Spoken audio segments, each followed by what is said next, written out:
दोस्तों, जब भी हम सोलर सिस्टम की साइजिंग कर रहे होते हैं या फिर कोई अच्छा सा इन्वर्टर चूज़ कर रहे होते हैं, तो उसको डिसाइड करने के लिए हम क्या करते हैं कि हमारे घर पे जो भी हैवी से हैवी जो होम अप्लायंस है, जो उपकरण है, उसका स्टिकर जाके देखते हैं। और ये जो अप्लायंस है ये जनरली होता है, आपका कोई एसी हो सकता है, एयर कंडीशनर हो सकता है, या फिर कोई पानी की मोटर हो सकती है। और उसके स्टिकर के ऊपर जो भी वॉटेज लिखा होता है, जो भी एम्पियर लिखा होता है, उसके हिसाब से हम जाके सोलर पीसीयू या फिर इन्वर्टर ख़रीद लेते हैं। और बड़े ही एक्साइटमेंट में जब हम पहली बार वो चीज़ उस इन्वर्टर के ऊपर चलाने की ट्राई करते हैं, तब निराशाजनक जो है वो इन्वर्टर हमारा शट डाउन हो जाता है, ओवरलोड हो जाता है या फिर ट्रिप हो जाता है। तो गाइज़, यहाँ पे हम एक बहुत ही बड़ी गलती कर रहे हैं, that is known as jerk load या फिर इनरश करंट।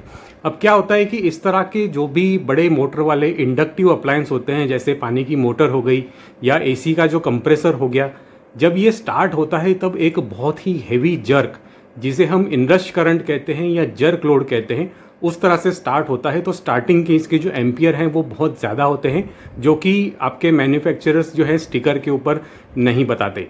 तो गाइज़, यहाँ पे जो है मेरे सामने एक 1.5 टन का स्प्लिट एसी है, और इसका एग्जांपल लेके हम जो है एक इनरश करंट का मेजरमेंट करेंगे। और इनरश करंट का मेजरमेंट करने के लिए यहाँ पे मैं एक बढ़िया सा क्लैंप मीटर यूज़ करूँगा। ये है गाइज़ सिग्मा का 313A लेटेस्ट मॉडल। और ध्यान रखिए कि इनरश करंट मेजर करने का जो फीचर है ये बहुत ही कम क्लैंप मीटर में होता है। कुछ गिने चुने प्रीमियम क्लैंप मीटर के अंदर ही आप जो है इनरश को मेजर कर सकते हैं। इस तरह का अच्छा क्लैंप मीटर अगर आपको परचेज़ करना हो तो इसको बाय करने के अफिलिएट बाइंग लिंक मैंने आपको नीचे डिस्क्रिप्शन या फिर फर्स्ट कमेंट में दिए हैं, जाके एक बार अवश्य चेक करें। तो आइए इनरश करंट मेजर करने के लिए हम जो है यहाँ पे एसी में कुछ जुगाड़ लगाते हैं और फिर देखते हैं कि इसका स्टार्टअप इनरश करंट कितना होता है। दोस्तों, एसी का इनरश नापने के लिए जो है वो कुछ इस तरह का जुगाड़ मुझे लगाना पड़ा है, क्योंकि एसी को जो इस तरह की नॉर्मल सिंगल जो केबल होती है, इसके ऊपर आप क्लैंप मीटर लगा के मेजरमेंट नहीं कर सकते। इसके जो फेज़ एंड न्यूट्रल होते हैं वो आपको अलग करने होते हैं। तो यहाँ पे फेज़ एंड न्यूट्रल मैंने अलग कर दिए हैं, और साथ में एक्यूरेसी चेक करने के लिए एक ये जो बढ़िया सा जो वोल्टेज प्रोटेक्टर है इसको भी लगा दिया है, ताकि हमें एम्पियर की एक्यूरेसी जो है वो पता चले। और अभी जो फिलहाल एसी चल रहा है गाइज़, ये सिर्फ फ़ैन मोड के अंदर चल रहा है। इसका जो इंडोर ब्लोअर है सिर्फ वही चल रहा है, और उसका जो कंजम्पशन है आप देख सकते हैं इस वोल्टेज प्रोटेक्टर के ऊपर आया है 0.2 एम्पियर। और ये जो क्लैंप मीटर है गाइज़, ये भी ज़बरदस्त एक्यूरेसी के साथ में है। आप देखिए इसके ऊपर भी जो रीडिंग आया है वो आया है 0.2 एम्पियर। और हमारे एसी का जो इंडोर फैन होता है गाइज़, ये बहुत ही कम पावर, कम बिजली के ऊपर चलता है। मैंने पहले एक वीडियो बना के आपको जो है इसके बारे में बताया है, आई बटन या डिस्क्रिप्शन में जाके आप इसको चेक कर सकते हैं। तो ये जो मीटर है ये कंफर्म हो गए हमारे। अभी हम जो इस क्लैंप मीटर है, इसका जो इनरश जो फीचर है यहाँ पे INR लिखा है, इसको एक्टिवेट कर देते हैं। अब देखिए यहाँ पे 00 आ गया है। और अभी ये जो एसी जो फिलहाल फ़ैन मोड में चल रहा है, इसको चेंज करने की बारी आ गई है। तो इसको जो है हम चेंज करके जो है कूल मोड के अंदर डाल देंगे।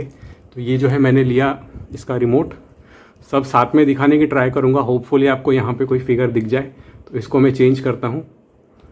ये देखिए अभी ये कूल मोड में आ गया है, 24 डिग्री टेम्परेचर मैंने सेट किया है। कंप्रेसर ऑन होने का जो है इंतज़ार करते हैं, और ज़्यादा इंतज़ार नहीं करना पड़ा गाइस। यहाँ पे आप देखिए ये जो डायमंड आ गए हैं दोनों इंडिकेटर, ये मैंने बनाए थे और इसके ऊपर वीडियो भी बनाया है, अगर आपको देखना है तो ये हमारे कंप्रेसर का इंडिकेटर है, और ये बताता है कि हमारे एसी का जो कंप्रेसर है ये स्टार्ट हो चुका है। और जैसे ही हमारा जो कंप्रेसर है गाइज ये स्टार्ट हुआ है, तब आप देखिए हमारे मीटर के ऊपर जो इनरश है ये आ गया है 28 एम्पियर, ठीक है। और हमारे एसी का जो रनिंग एम्पियर है वो आप यहाँ पे देख सकते हैं, करीब 8 एम्पियर जो है ये रनिंग के लिए हमारा कंप्रेसर लेता है। तो आप देख सकते हैं कि कितना बड़ा फ़र्क है इसके रनिंग एम्पियर और इसके इनरश एम्पियर में। आइए एक बार इस चीज़ को भी कंफर्म कर लेते हैं। तो इसको हम हटाते हैं, और जो इनरश का जो फीचर है इसको मैं बंद कर देता हूँ, ठीक है। और हम जो है रेगुलर जो हमारे रनिंग एम्पियर है इसको मेजर करते हैं। तो आप देख सकते हैं 8.2 एम्पियर यहाँ पे बता रहा है, और 8.2 यहाँ पे वोल्टेज प्रोटेक्टर के ऊपर भी आया है। मतलब काफ़ी एक्यूरेट रीडिंग जो है हमें मिली है। और आप समझ सकते हैं कि जो रेगुलर रनिंग एम्पियर होते हैं भाई 7-8 एम्पियर होते हैं, उससे कई गुना ज़्यादा हमारे इनरश का जो है ये स्टार्टअप जर्क लेता है, जो एक फ्रैक्शन ऑफ सेकंड मतलब आधे सेकंड से भी कम ड्यूरेशन के लिए होता है। तो नॉर्मल इस तरह के जो डिवाइस होते हैं, ठीक है, वो इसको नहीं पकड़ सकते, उसके लिए आपको इस तरह का जो स्पेशल क्लैंपिंटर है वही लगता है।